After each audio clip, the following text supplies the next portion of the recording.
For centuries, it looked as if religion was trying to tell us facts about the world and just got things a bit wrong. For example, how old the Earth was.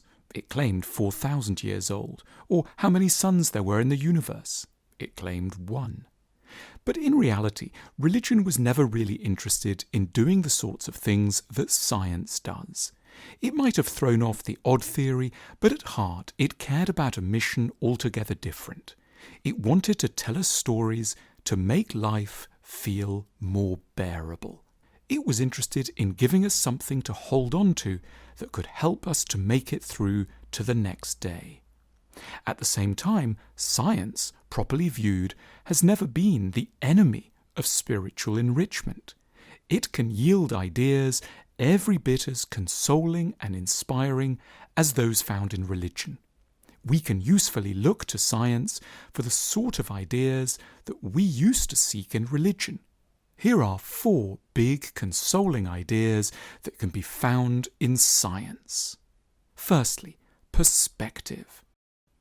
We are at permanent risk in the conditions of modern life of losing perspective, that is, of making more of our troubles and fears than is good for us. One of the great benefits of science is that it can help us to feel small.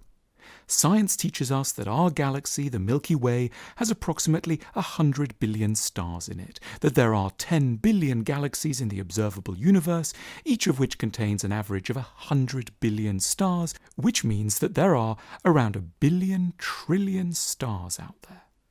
When we lose perspective, as we invariably do in the course of pretty much every day in the frenetic city, we should spend a few moments with a photograph from the Hubble telescope and remember that we are, in a glorious and redemptive way, what we always feared: nothing. Secondly, all is vanity.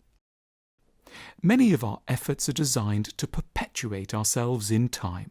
We strive to live on through our work and to make something more enduring than our biological selves.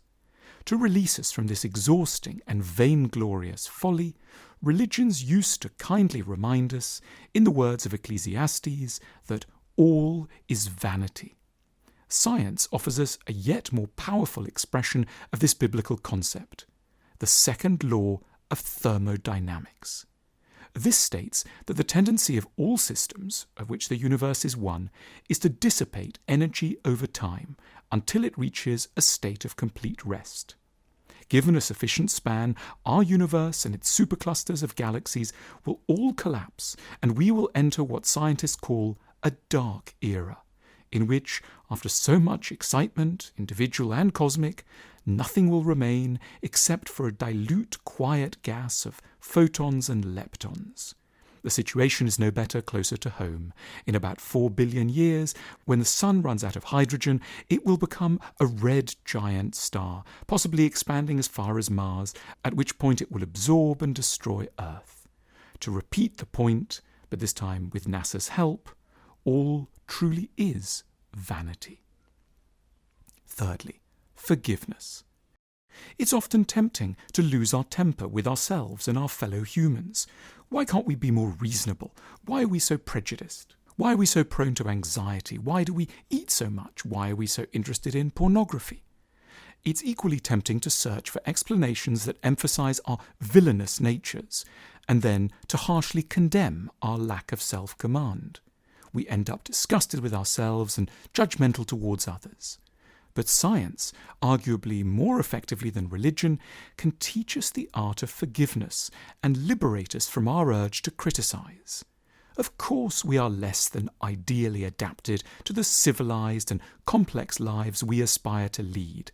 We've had very little time to do anything else. Science tells us that we appeared in more or less our current form in Africa 200,000 years ago. For most of this time we lived in small groups. We foraged, we grunted, we didn't wait for others to stop talking, we fought constantly, and we were terrified of everything. The time since the birth of Jesus comprises 1% of our history. The last 250 years, the period since we became urbanized and began living with technology, encompasses a mere 0.1%. Naturally, therefore, most of our impulses are going to be better suited to more basic conditions. It's a miracle, frankly, that we ever manage to be polite, to explain our feelings, or to see it from another's point of view. We are, from the vantage point of science, doing extremely well indeed. Evolutionary history teaches us that humans should be a lot worse than they are. The wonder isn't in the end that we're so uncivilized, but that we ever even manage now and then to have a few moments of civilization. Fourthly, our existence. Science is supremely capable of nurturing feelings of gratitude because of a basic truth about the way gratitude works. It stems from an awareness of how much more awful things might have been. And here, when it comes to our life on the planet, science tells us that we have so much to be grateful for. For example, we can be grateful that 13.8 billion years ago, something smaller than an electron chose to swell within a fraction of a second, like an expanding balloon, into a zone permeated with energy 93 billion light-years in size that we now clumsily call the universe. We can be grateful that some of the energy from this swift expansion was able to coagulate into particles, which grouped together to form light atoms of hydrogen, lithium, and helium, which then assembled into galaxies, which gave birth to stars, inside whose molten, burning cores all the elements necessary for the nucleic acids essential to life were forged. We can be grateful that gravity drew these stars together to create galaxies, 100 billion of them, including fortuitously the Milky Way, a small corner of the universe containing just 400 billion stars, in which our sun was born out of a giant spinning cloud of dust and gas 4.5 billion years ago. We can be grateful that around the same time swarms of debris collided to form our Earth, a lava-washed, uninhabitable rock that gravity happened to throw into orbit as the third planet from the Sun, the exact right distance for life to develop. We can be grateful that another planet, Theia, collided with Earth, gifting us our Moon, which slowed the Earth's rotation, stabilized atmospheric conditions, and created the 24-hour day, and caused the Earth to tilt, forming the seasons. We can be grateful that ice particles left over from the collisions of hundreds of comets melted, water vapour condensed, and oceans were formed. We can be grateful that comet collisions delivered another chance cosmic gift, the essential components of life and DNA, like ribose, carbon dioxide, ethanol, amino acids, and phosphorus. We can be grateful that underwater hot springs released the right amount of energy and the right mix of chemicals to allow the first single-cell organisms to form 4 billion years ago. We can be grateful that the Earth's toxic atmosphere of methane and carbon dioxide slowly became sweetened by the release of oxygen from cyanobacteria, the first creatures to photosynthesize, and gradually oxygenated 85% of the atmosphere.